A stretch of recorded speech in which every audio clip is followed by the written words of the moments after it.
Қайырлы күн достар, сіздермен бірге Амангүл Жұмабек қызы. Бүгін сіздермен өте дәмді болып шығатын банано кекс дайындайтын боламыз.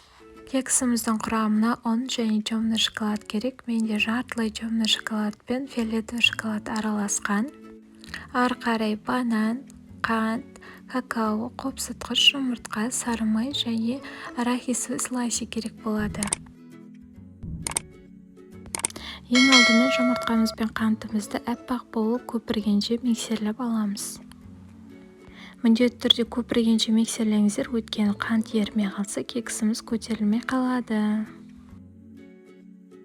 Енді шоколадымыз бен сары майымызды жақсылап ерітіп аламыз. Кейін ұнымызға какаомыз бен қопсытқышымызды салып жақсылап араластырып аламыз.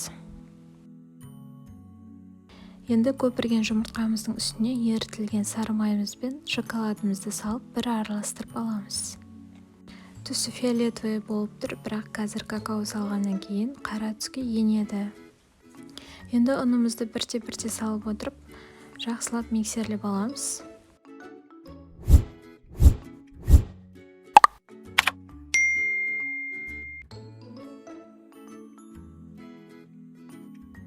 Біздің қамырымыз дайын болды.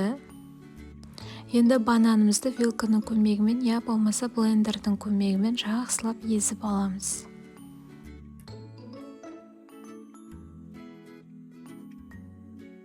Езілген бананымызды қамырымызға салып, тағы бір миксерлеп аламыз. Осы уақытта пешімізді 150-180 градусқа қыздырып қоямыз. Енді қамырымызды формаға салатын боламыз. Менде арнайы кекс пісіретін форма жоқ. Сондықтан ескі үйдегі қалыпты алдым. Сізде форма болса формаға салып пісірсеңіз болады, я болмаса мен сияқты қалыпқа салсаңыз болады. Енді осы формамызды сары маймен жақсылап майлап аламыз. Біздің кексіміз жабысып қалмау үшін, егер сізде силиконы форма болса, онда майламай қойсаңыз болады. Енді дайын тестамызды формамызға салып, қызып тұрған пеште 50-60 минут пісіріп аламыз. Міне біздің кексіміз пісті. Енді суығанша шамал жарты сағаттай ұстаймыз. Кексімізді формамыздан жарты сағаттан кейін алсаңыздар, асты жабыспай оңай шешілетін болады. Енді кексімізді сәндеуге кірісеміз. Ол үшін еріп тұрған шоколадтың үстіне сұйық майымызды құйып, кішкене мөлшерде жақсылап араластырып, кондитерлік мешокқа салатын боламыз. Егер де сізде ол болмаса, обычный мешокқа салсаңыздар болады. Дәл осылай құйып, бас жағын кесіп, кексіміздің үстіне құятын боламыз.